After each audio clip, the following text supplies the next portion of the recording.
Libercast presenta una producción de Libertópolis, donde nuestra misión es promover un mundo de personas libres y responsables en búsqueda de su felicidad.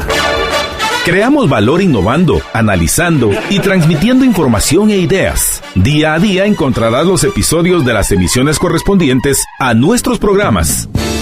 Contravía, todo a pulmón. Contravía por la tarde, más negocios y Liberviernes.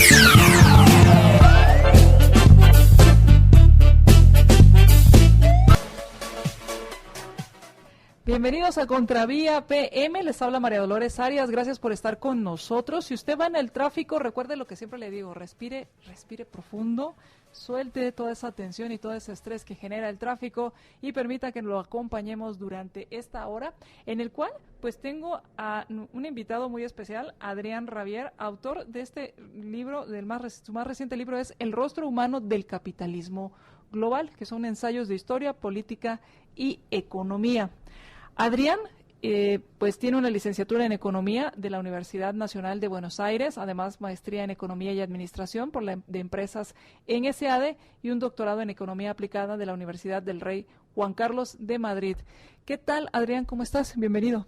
Bueno, muy bien, la verdad muy contento de estar aquí en Guatemala otra vez, de estar de vuelta en este programa que estuve hace algunos años, que me habían invitado, así que la verdad que muy contento también de presentar el libro y analizar un poco lo que está pasando en la Argentina. Precisamente ese es uno de los temas que nos llama la atención aquí en Guatemala con respecto a qué sucedió en Argentina, porque el mismo día, el domingo, igual que nosotros fuimos a elecciones a segunda vuelta y ustedes en unas elecciones llamadas primarias. Primero, si me puedes explicar qué significa esto de elecciones primarias. Las elecciones primarias son internas de partidos. Si en un partido justicialista, radical o en Cambiemos se presenta más de un candidato, los argentinos elegimos en un mismo día dentro del partido a los posibles candidatos. La situación es rara porque en realidad en cada partido, al menos de los más importantes, ya había un solo candidato. Ya entonces, no había necesidad de elegir. No había necesidad, pero ya estaba planteado así el escenario electoral y había que votar. Y la verdad que es una buena encuesta o una gran encuesta para saber qué votan los argentinos. Venimos de una situación muy difícil en el año 2002, de una crisis muy profunda, seguido de lo cual hubo 12 años de kirchnerismo con una política muy populista, de muchísimo gasto público. Yo siempre digo que no sé si hay en la historia de la humanidad un caso semejante, porque el gasto pasó de ser del 25% del PBI al 48% del PBI. O sea, casi se duplicó el tamaño del Estado en esos 12 años. O sea, trabajaban para pagarle al Estado para que gastara el dinero. Exacto, o sea, más de 6 meses al año trabajábamos para mantener al Estado. Y eso hace que para el año 2015 la situación fiscal era terrible. Un déficit fiscal fenomenal, con una emisión monetaria muy grande que generaba altos niveles de inflación, una situación muy compleja. Ahí asume Mauricio Macri, después de ganar unas elecciones, y ahí empieza un desafío muy grande, que es tratar de volver para atrás. Lo que se hizo en 12 años de errores de política económica, volver atrás. Y le toca un rol muy ingrato, porque las tarifas de los servicios públicos estaban muy bajas, el precio del dólar estaba muy bajo, en relación al resto de los precios de la economía que venían aumentando por la inflación. Entonces Macri asume el rol de quintuplicar el precio de la luz, del gas, del agua, del transporte público. El tipo de cambio, o sea, el dólar, pega un salto muy, muy grande. Todo eso a la clase media, a la clase baja, bueno, a toda la economía la perjudica y hay un costo político y social de ir normalizando poco a poco la economía. Después de 4 años de un proceso de normalización, con errores, lógicamente, desde un punto de vista liberal había seguramente otra manera de hacer las cosas, pero después de 4 años, Macri está llegando al fin del 2019, o hubiera llegado si todo hubiera continuado con normalidad, a un equilibrio fiscal, donde ya no tenés que emitir, con lo cual podés bajar la inflación, podés dejar de endeudarte. Bueno, la cuestión es que el viernes, previo a las PASO, a estas primarias, el mercado entendió, según las encuestas, que Macri estaba muy fuerte. Y hubo un salto de las acciones, de los bonos, una recuperación, porque entendía el mercado que Macri iba a ganar, que había una continuidad de la política económica. Hay también un acuerdo con la Unión Europea para el libre comercio, hay una posibilidad de acuerdo con Estados Unidos, hay un acercamiento a la Alianza del Pacífico, es decir, había un rebote importante. Y las encuestas, tengo entendido que pues daban que Macri tenía muchas posibilidades de mantenerse en la reelección. Sí, porque por más que las primarias mostraban un escenario de paridad, de igualdad, digamos, en cantidad de votos, los otros candidatos que tienen menos votos, Lavagna, Espert o Gómez Centurión, son 3 de los más importantes, son todos votos que irían a Macri también. Entonces, aún si Macri perdía por 2 puntos, los podía recuperar en un escenario de balotaje, porque los otros candidatos, cuando ya no compitan, esos votos seguirían con él. Bueno, sorprendió el escenario del domingo, perdió Macri por 15 puntos contra los 2 Fernández, Alberto Fernández y Cristina Fernández de Kirchner. La estrategia política de la oposición fue buena porque Cristina Fernández de Kirchner se postula como vicepresidente y eso le trae su 30% de votos que la sigue, pero se mantuvo pasiva, fuera de, digamos, no habló, no cuestionó nada, no participó prácticamente de la elección. Y Alberto Fernández trae parte del justicialismo de siempre, con lo cual han sacado casi el 50% de los votos.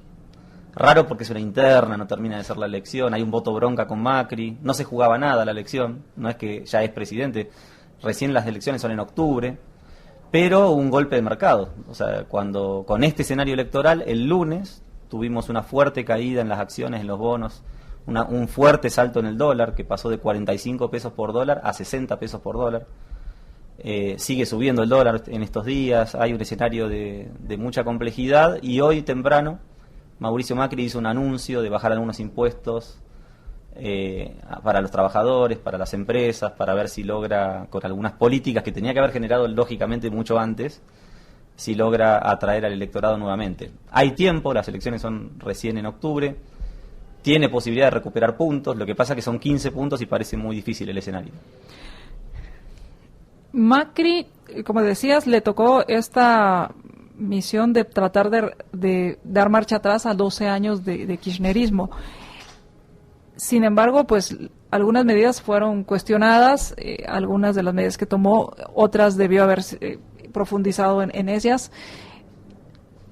¿Crees que el votante, porque he leído varias reseñas y he leído algunas tweets que han salido con respecto a esto, ¿crees que al final el votante eligió con el bolsillo, o sea, pensando en todo esto, y cuál es la promesa que tienen del otro lado? Porque por un lado está el voto de enojo, o sea, estoy votando en contra, que en eso aquí en Guatemala somos expertos en votar en contra de alguien, pero no a favor de lo que están pidiendo. ¿Qué tanto hay de voto en contra de Macri y qué tanto hay de voto a favor de las propuestas de los Fernández? Bueno, yo creo que siempre la gente vota con el bolsillo, y yo creo que de alguna manera los economistas fracasamos en Argentina en explicarle didácticamente a la gente para que comprenda que todo el ajuste que hemos vivido en estos 4 años era necesario y era parte de una herencia de los problemas que dejaba el gobierno anterior. Después, es verdad también que Macri asume, y no es que va con una batalla de ideas y propuestas para corregir todos los problemas. Durante 2 años y medio, 3 años, se queda en una situación de no cambio. Choca con una crisis económica por una sequía que hubo muy fuerte en el campo y eso generó que no ingresaran los dólares, va a buscar al Fondo Monetario Internacional y recién el último año acelera un ajuste muy fuerte donde no solamente sube tarifas, que ya lo venía subiendo de antes, sino también hay una corrección de desequilibrios macroeconómicos complejos. Ahora, la medida empieza en el último año y todo el costo social justo viene en el año preelectoral, entonces la gente lo siente en el bolsillo y se lo hace pagar. La crítica más profunda que hacemos los liberales a Macri es que lo tenía que haber hecho todo en 2016, el primer año de su gobierno, para que quede claro en la opinión pública que el problema venía de antes y para que tenga por delante 3 años de gobierno donde la economía tendía a recuperarse una vez que las correcciones ya se habían hecho. Como durante 2 años y medio, 3 años no lo hizo, ya cuando lo hizo fue tarde porque todo el costo social, primero que para la gente el costo político lo paga Macri porque es culpa de él. Segundo, que todo el costo social fue justo cuando la gente tiene que ir a votar. Entonces, no. La verdad es que la situación, el economista, muchos lo culparon, lo criticaron y demás, y no dejaron en claro que esto en realidad venía de antes y se corrigió tarde, que es cierto, pero no dejaba de ser un problema previo. Bueno, la sensación que daba es que en 2019, si las PASO salían bien y Macri era reelecto, venía un crecimiento económico, o al menos una recuperación de lo que había sido la crisis, y el escenario para adelante era muy, muy positivo, muy optimista, porque Macri hizo algunas cosas bien, o sea, se dejó de lado la relación que el kirchnerismo tenía con Venezuela, con Irán, con con Evo Morales, con Correa, empezó a acercarse mucho más a Occidente, y eso genera una atracción muy fuerte del mercado que decía, bueno, si Macri tiene otros 4 años más, vamos a apostar por la Argentina, porque realmente hay una enorme cantidad de oportunidades de inversión que generarían empleo, que mejorarían los salarios. Pero bueno, el electorado no entiende estas cuestiones. Lo que mira para atrás son 4 años durísimos de ajuste, de crisis, de inflación, de aumento de la pobreza. Entonces es muy difícil que ellos puedan comprender que todavía teníamos aire para recuperar. Vamos a ir al corte y cuando regresemos hablemos acerca del tema de la emisión monetaria y la inflación, que van muy, muy relacionadas, porque por un lado los mercados reaccionan con respecto, que ustedes tienen una bolsa de valores, reaccionan con respecto a las resultados del domingo. En Guatemala pues no tenemos mercado de valores, pero no hemos tenido estas crisis que ustedes están viviendo, y la pregunta es, ¿por qué? ¿Por qué se dan estas situaciones? ¿En qué sentido el hecho de poder controlar la emisión monetaria hizo que sea esta inflación, y el hecho de que los mercados respondan, haya el tipo de cambio se dispare, no es ponerle más tierra a esa tumba que pareciera los resultados para Macri? Vamos al corte y regresamos.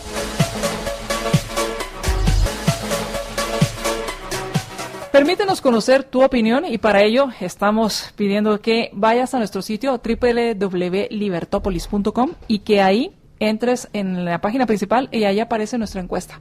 Queremos saber qué piensas, cuál es tu opinión con respecto a los programas, quién eres, queremos conocerte. Así que por favor tómate unos 5 minutos para responder este cuestionario. Es una encuesta anónima, así que por favor ayúdanos a conocerte.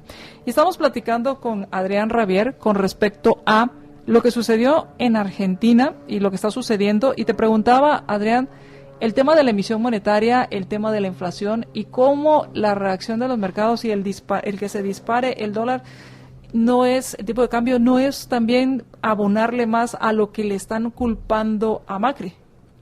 Bueno, sí, sin dudas. A ver, yo escribí un artículo hace algún tiempo tratando de explicar que Argentina tiene mucho que aprender de Guatemala. ¿Por qué? Porque Argentina, desde que existe el Banco Central en 1935, nunca ha sido un Banco Central independiente del poder político. Y eso implicó que cada vez que el gobierno gastaba más de lo que recaudaba en impuestos y tenía déficit fiscal o déficit presupuestario, emitía moneda para financiar esa brecha, y eso generaba inflación. Es la historia de la Argentina. Guatemala tiene algo que cuando uno mira el índice de precios durante años, encuentra que la inflación ha estado siempre controlada. Solamente un año han tenido un 60% de inflación y el resto siempre han tenido solamente un dígito de inflación. ¿Por qué es eso? Bueno, porque hay una regla que funciona muy bien, hasta donde puedo ver, que el Banco Central no debe asistir necesariamente al gobierno, no puede hacerlo, y esa regla fiscal, digamos, esa regla monetaria de no ceder ante las presiones del gobierno para financiar el déficit público, le permite no tener que aumentar el circulante, y eso no tiene un impacto inflacionario. En Argentina esa regla nunca la aplicamos. El Banco Central es un instrumento de política monetaria que todos los gobiernos, incluido el de Macri, han utilizado, y eso genera inflación. En Argentina, como decía antes, hubo una herencia muy compleja en 2015 que estaba basada en 3 grandes desequilibrios. Primero fiscal, segundo monetario y tercero cambiario. Fiscal es que el gobierno gastaba muchísimo más que lo que recaudaba en impuestos, tenías un desequilibrio. Monetario porque emitían dinero al 40% anual más o menos, digamos, el circulante aumentaba 40% por año, la cantidad de pesos y monedas que circulan en la economía aumentaron a ese nivel, y entonces aumentaron la inflación. El Banco Central que llegó, el presidente del Banco Central decía, bueno, yo entiendo que la inflación viene por este problema, y todos los economistas dijeron, bueno, lo van a solucionar, pero el gobierno de Macri también siguió emitiendo el mismo nivel o cantidad de dinero que el gobierno anterior. Obviamente, la conclusión fue que la inflación nunca bajó, y además ese desequilibrio monetario se iba después a un desequilibrio cambiario, porque en la medida que la inflación va aumentando y todos los precios iban aumentando 2, 3, 4% mensual, lo que veíamos es una cantidad de precios que aumentaban y un tipo de cambio que estaba congelado. Entonces ahí decimos que hay atraso cambiario. Lo mismo con las tarifas de los servicios públicos. Aumentaban todos los precios de la economía, pero el kirchnerismo no dejaba que la luz, el agua, el gas, el precio del transporte público, el combustible, aumenten al mismo nivel que el resto de los precios. ¿Para qué? Para que en la canasta que mide la inflación vos tengas una inflación más controlada, en realidad. Entonces, todos los precios subían y los otros no. Tenías precios atrasados. El rol ingrato de Macri fue decir, bueno, las tarifas de los servicios públicos tienen que estar acá arriba, entonces quintuplicaron su nivel. El precio del transporte público, el precio del combustible también saltaron, el precio del dólar saltó. Y ahí viene la pregunta, una devaluación tiene un impacto, inicialmente, el famoso pass-through, que es un pase a la inflación. O sea, en el momento que el dólar pega un salto muy grande, como tuvo que pegar en la Argentina, por lo enormemente atrasado que estaba, lo que te ocurre es que todos los bienes importados, ahora a un tipo de cambio mayor, cuestan mucho más. Entonces eso también alimentó una inflación que pegaba en un salto fenomenal. Y la realidad es que en Argentina no han podido nunca controlar el dólar en este gobierno, y ese ha sido un gran problema, porque el argentino está acostumbrado históricamente a que el dólar esté barato, y eso hace que la clase media pueda viajar por el mundo, hace que podamos importar una cantidad enorme de bienes. Acá hubo toda una discusión si el dólar tenía que estar alto, bajo, dónde debería estar el dólar, y no lograron nunca controlarlo. Entonces tenés todo el tiempo una volatilidad en el mercado, incertidumbre, una dificultad para el empresario de decir, no solamente tengo que pagar enorme cantidad de impuestos, esa mochila que cargan los trabajadores, o sea, los empresarios, para no solamente tratar de ganar plata en un país complejo, sino además ganaste plata y ahí te sacan la mitad de lo que, más de la mitad de lo que ganás de impuestos. Además, los precios están cambiando todo el tiempo, entonces cuando el empresario hace su análisis de negocios, dice, bueno, voy a vender a tal precio, el costo es este y tengo tal resultado, pero después todos los precios cambiaron y te modifica el resultado. Bueno, además la deuda del gobierno, justamente para financiar el desequilibrio, genera unas tasas de interés muy altas que hacen que no haya crédito y financiamiento.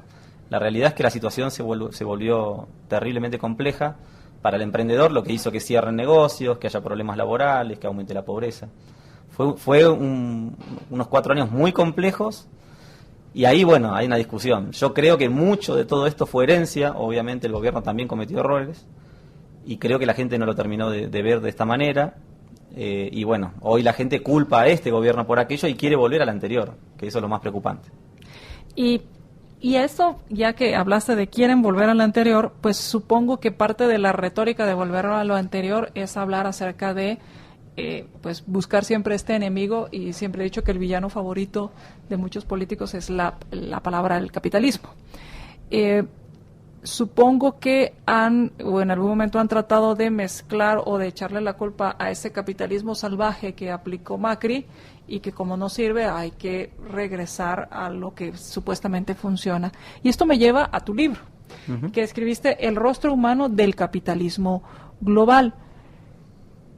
¿Cómo esto? Porque tú aquí hablabas que cuando, en la nota introductoria, que me llamó la atención, decía lo que motivó la creencia de este libro a formar una mentalidad anticapitalista, y estás hablando del libro de Las venas abiertas de América Latina, de Eduardo Galeano.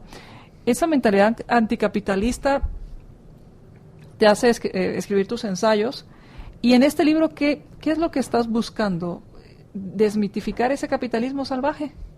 Bueno, yo creo que el problema de la Argentina y gran parte de América Latina es cultural. No queremos el capitalismo. En Argentina hay todo una situación muy difícil que se da ahora, donde queremos algo, no es socialismo, porque no queremos propiedad pública de los medios de producción en el extremo, pero sí queremos un Estado presente, con mucho populismo, hay toda una discusión compleja. Entonces creo que el problema es cultural, y cuando a mí me preguntan, yo me formé en economía, y hay veces que me preguntan ¿por qué no haces política? ¿Por qué no haces...? Porque mi lugar es en el aula. Creo que mi contribución más grande, o la que quiero hacer y dedicar mi vida, es a formar alumnos, a escribir, a pensar, a generar una contracultura, digamos, en relación a lo que viene. Y ahí yo me acuerdo que cuando empecé a estudiar las ideas de la libertad, y con esto quiero decir libertad individual, propiedad privada, economía de mercado, gobierno limitado, muchos me decían que habían leído Las venas abiertas de América Latina de Eduardo Galeano, que era un libro extraordinario. Y yo conocí a Galeano por otros libros, por sus escritos sobre fútbol, novelas, y la verdad es que tenía una pluma fantástica, es una persona que escribe muy bien, muy claro, muy interesante de leer. Ahora, ese libro en particular, Las venas abiertas de América Latina, lo leí en un momento y me pareció un libro, o sea, lo estudié, recuerdo que subrayé, hice un montón de comentarios y de ahí salió el primer ensayo de este libro, que es un libro que me parece que contribuye a formar esta mentalidad anticapitalista en toda América Latina, especialmente porque a partir de que se terminan los gobiernos militares, en las escuelas públicas adoptan ese libro para utilizarlo como el libro de formación de historia. Y es un libro escrito por un joven que se convence de las ideas marxistas y lee la historia de América Latina a raíz o partiendo de una base marxista. Entonces él dice, la primera frase del libro es, la división del trabajo es un sistema en el cual Estados Unidos gana y América Latina pierde. Y empezamos a ver esta idea de centro-periferia, donde allá se enriquecen, acá nos empobrecemos, y entonces no tenemos que tener nada que ver con Estados Unidos ni con Europa, y que tenemos que cortar relaciones y aislarnos, o al menos intercambiar con Brasil, Mercosur, no con la Unión Europea y Estados Unidos. Ahí, haciendo un paréntesis con lo que hablábamos antes, es que yo veo algo de valor en lo de Macri. O sea, Macri fue a buscar a la Unión Europea, fue a buscar a Estados Unidos, está buscando integrar a la Argentina al mundo. Creo que eso es muy importante, más allá de que cometió errores tremendos en materia de política económica, él o sus asesores. Bueno, pero volviendo al libro, el libro tiene cosas muy raras. Por ejemplo, sabemos que los españoles vinieron a América Latina y se llevaron los metales, ¿no? Sí. Y donde no encontraron metales, esclavizaron a los pueblos y para que produzcan alimentos, y luego se llevaron los alimentos y expropiaron todo lo que encontraron en su camino. Ellos creen, o Galeano cree, creía que cuando las empresas como General Motors o multinacionales vienen a América Latina a trabajar y a generar valor, están también expropiando capital como lo hacían en su momento los españoles con los barcos y las armas y demás. ¿Y cómo pueden llegar a ese extremo? Al final de su vida, Galeano termina de explicar que en realidad ese libro lo escribió demasiado joven, que no es un libro que él recomendaría, que habló de temas que con 20 años no podía hablar, pero bueno, el daño estaba hecho. Durante décadas hemos formado a la gente con una lectura de la historia muy marxista, y creo que ese libro tenía que recibir una respuesta. Entonces yo lo que traté de hacer ahí es volver a Adam Smith, volver a Hayek, a Mises, a Rothbard, a Ayn Rand, también la mencioné, autores que tienen una mirada diferente en las bases, digamos, de la concepción de la teoría económica y la filosofía política, y utilizar ese marco para poder entender la historia latinoamericana de una manera muy diferente. Vamos a ir al corte, y cuando regresemos hablemos más sobre este libro, porque lo dividiste en 3 capítulos o 3 temas básicos, que es la parte histórica, la política y la económica. Y primero estableces, por lo que veo, cuál es tu postura, y después de establecer esa base, tomas el libro y empiezas a hablar de cuáles son esas anotaciones que encontraste en base a tu base. Y por último, hablas acerca de ese análisis hacia el político, hacia las instituciones y el principio de la no intervención. Cuando regresemos del corte, hablemos de la parte política. ¿Cómo la parte política, entendiendo la política, supongo, como un tema de convivencia de la polis, de la convivencia en sociedad, le da ese toque humano a este capitalismo? Y ¿por qué es importante? Porque es importante, si yo leo el rostro humano, ¿por qué consideraste importante hacer estos ensayos y hacer un libro en estos tiempos? Y sobre todo, sin imaginarte que estarías hoy en una entrevista hablando de un posible regreso del kirchnerismo. Vamos a ir al corte, pero antes quiero hablarles de un mensaje del ICS que informa que cuenta con nuevos mecanismos de fiscalización. Se realizarán las acciones establecidas en el decreto 10/2012 del Congreso de la República, Ley de Actualización Tributaria. El artículo 21 sobre costos y gastos deducibles establece que el ICS y la SAT están obligados a intercambiar la información proporcionada por los patronos respecto de los trabajadores, sin incluir los datos protegidos por la reserva de confidencialidad establecidas en la Constitución Política de la República de Guatemala y otras leyes. Este es un mensaje del Instituto Guatemalteco de Seguridad Social.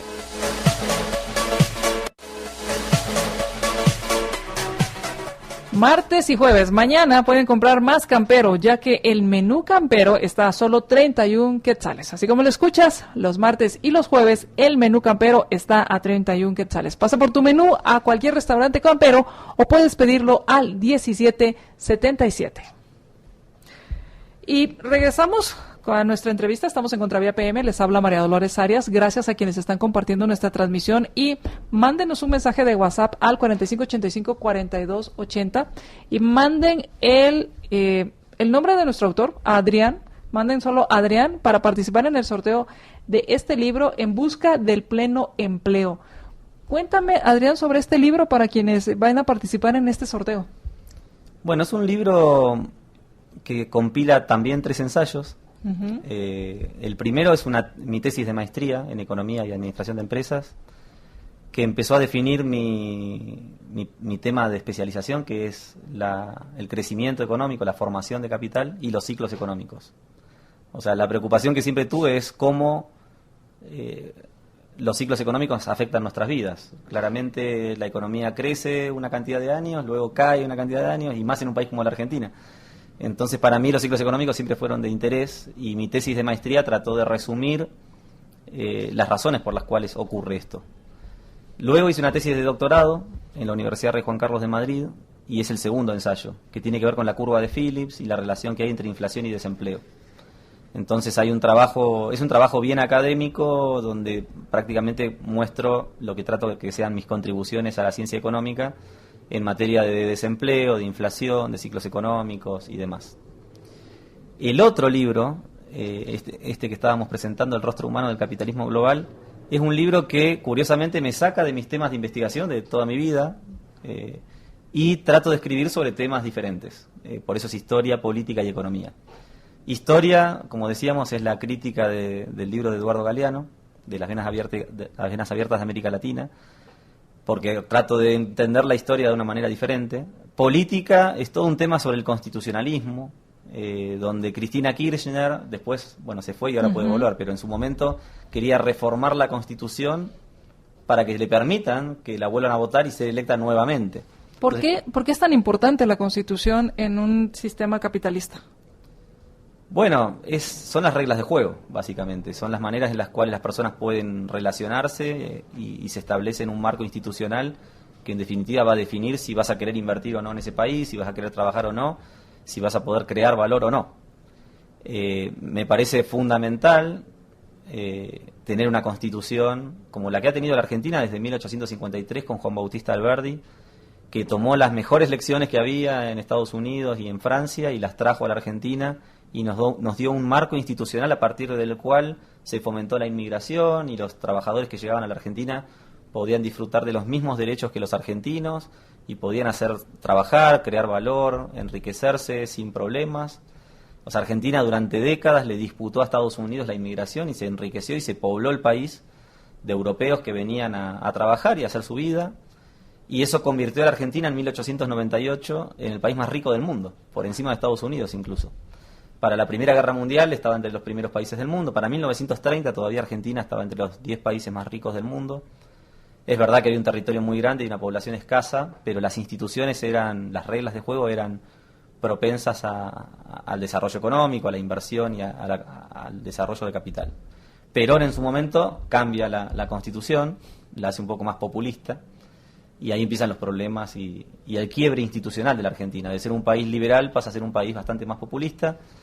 Y Cristina Kirchner viene con esa misma idea. Ella quería volver a ser reelecta, y la posibilidad de romper con esta idea de que después de 2 mandatos no puedes volver a ser reelecto hasta que pase otro presidente. Y ahí se armó un problema porque muchos constitucionalistas, no liberales, digamos, sugerían ir a un constitucionalismo popular. Entonces la idea era: dejemos que la gente, tenemos que tener una constitución que se acomode a lo que la gente quiere. Si la gente quiere votar a Cristina, la tiene que poder votar. ¿Por qué ponemos una regla constitucional ajena a la gente, a lo que la gente quiere? Y ahí viene todo el análisis constitucional, donde justamente establecemos reglas de juego para poder tener un país ordenado y tener cambio en el poder y tener razones, todo lo que se ha discutido tanto entre los padres fundadores, y los antifederalistas y demás. Entonces se da una discusión interesante, y ahí lo que yo digo es: ese constitucionalismo popular que se planteaba en Argentina es contrario a la historia constitucional de siempre, desde Locke, desde un montón de autores como Montesquieu, como Sidney, como Bastiat, David Hume, federalistas, antifederalistas, Hayek, Buchanan, que en definitiva explican por qué tenemos que tener una constitución que limite al poder. O sea, está claro que necesitamos un gobierno, es una discusión que en general la gente acepta, más allá de que siempre hay anarquistas. Ahora, una vez que tenemos un gobierno, es muy probable que ese gobierno que monopoliza el poder lo utilice en beneficio propio. Entonces tenemos que establecer reglas de juego que pongan límites al poder. La mejor manera de verlo, siempre me recuerdo una anécdota entre esta idea de dos lobos y una oveja tratando de decidir qué van a cenar a la noche. Si es democrático, no hay más oveja. Entonces hay que proteger a esa oveja, y si bien es democrático porque la mayoría quiere comerse la oveja, bueno, hay que proteger a la oveja, por eso hay una constitución que protege a las minorías también. Y por esa es la razón por la cual la democracia tiene que tener límites, y es una democracia republicana, una democracia limitada. El gran problema que hemos visto con el peronismo y el kirchnerismo en la Argentina, pero que se ve también en otros países, en Allende en Chile, bueno, podríamos hacer muchos casos, es que la democracia ilimitada genera grandes problemas. Que ahí, incluso entre los mismos liberales, está toda esta discusión respecto a la democracia y la república, y la democracia como un sistema de gobierno y como una misma forma de gobierno. ¿Cómo?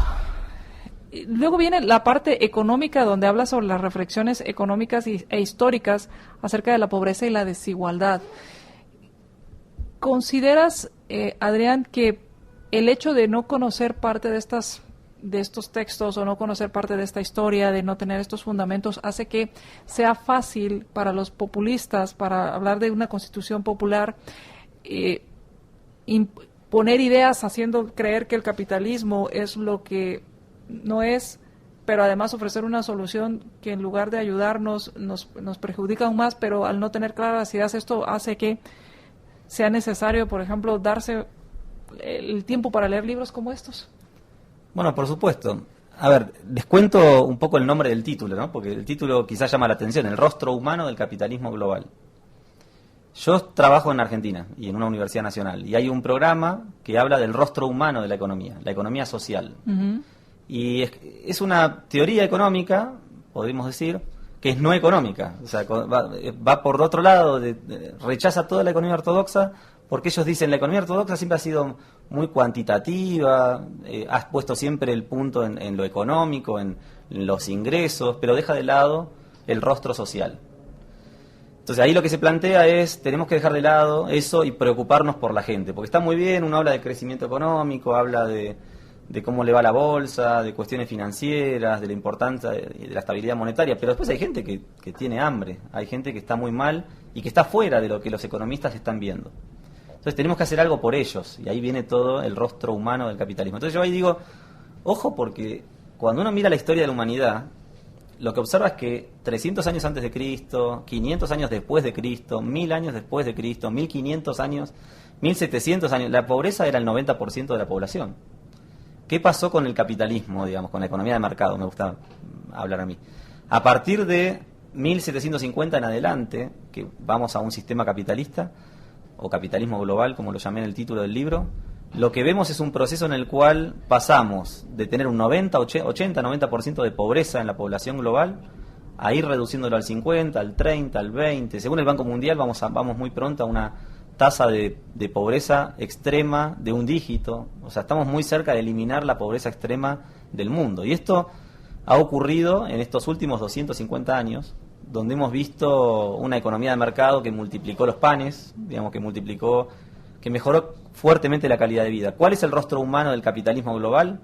No es solamente más plata en el bolsillo de la gente, o más celulares en las manos de las personas, o más computadoras, o más luz, agua, gas, teléfono. Es mayor esperanza de vida. Si nosotros recordamos 50 años atrás, nuestros familiares, bueno, yo tengo 40 años, quizás 30 años atrás, cuando yo tenía 10 años, hace 30 años la gente se moría a los 60 años, 65, 66. Hoy llegamos a 80, llegamos a 90 años, llegamos a 100 años.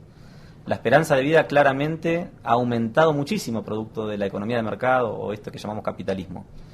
La mortalidad infantil, el niño que estaba en la panza de la madre tenía muy pocas probabilidades de nacer, o sea, tenía probabilidad del 50%, 60, 70, hoy es 99%. El niño que está en la panza de la madre va a nacer. El niño que estaba en la panza de la madre tenía muy poca probabilidad de llegar a los 90 años. Hoy, no solo que va a nacer, es muy probable que los primeros años de vida lo pase relativamente bien y vaya llegando a mejorar su calidad de vida y además pase una larga vida porque aumentó la esperanza de vida y bajó la mortalidad infantil. El acceso a agua potable, que es un bien fundamental, era sesgado, limitado, restringido a un montón de gente. Hoy es cada vez más accesible el agua potable. No estoy hablando en Estados Unidos y Europa, estoy hablando en el mundo entero. Entonces hay un montón de indicadores sociales que nosotros podemos ver: el acceso a teléfonos celulares, el acceso a tecnología, el acceso a la educación, el acceso a una sanidad, que ningún plan social generó, lo generó el capitalismo con relaciones entre personas. Entonces muchas veces hablamos de que al capitalismo no le importa lo social y en realidad nunca en la historia de la humanidad hemos generado tantos beneficios sociales como lo que ha generado la globalización. Yo tengo otro libro que hoy no lo mencionamos, que es La globalización como un orden espontáneo, con la idea justamente de explicar que esa globalización no es un armado de Estados Unidos para perjudicar a los latinoamericanos, como dice Galeano. La globalización es una manera de integrar a los pueblos para que todos aprovechen lo que el otro hace mejor que uno. Y eso hace una creación de valor, da lugar a un desarrollo económico que ha permitido que todos vivamos mejor. En el extremo, lo que a mí me gusta decirle a los alumnos es: piensen un minuto lo que serían nuestras vidas si estuviéramos aislados y solo pudiéramos consumir aquello que nosotros podemos producir. Yo personalmente me moriría en cuestión de días porque soy terriblemente inútil. Entonces tendría que ver cómo hago para producir algo, o sea, dónde encuentro agua, dónde produzco. O sea, no tendría acceso a medicamentos, no tendría acceso a energía eléctrica, no tendría acceso a la tecnología. Sería muy corta nuestra vida.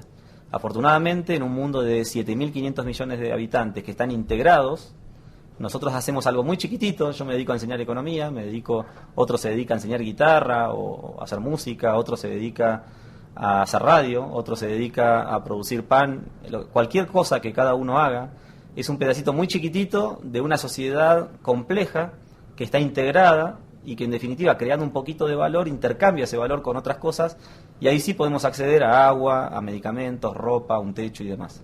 Ahora, Adrián, disculpa, ¿cómo explicarías entonces las ideas que han surgido y que tú mencionas en la contraportada de este libro? Hablas respecto a libros como en los cuales dicen, bueno, sí, se ha mejorado, pero hay muchos que tienen poco y pocos que tienen mucho.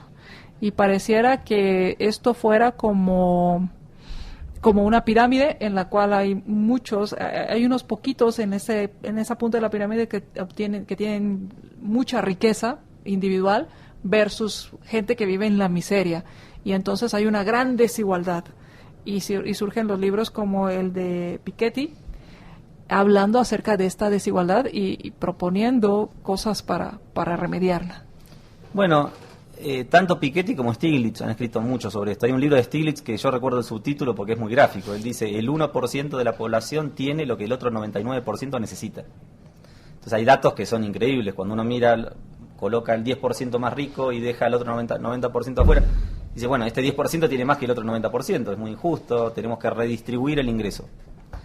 Bueno, da para hablar muchísimo sobre esto, ¿no? Pero un error muy frecuente es pensar que la riqueza es algo que está ahí, que es un stock que podemos tomar y repartir, redistribuir, y que de esa manera mucha gente va a estar mejor.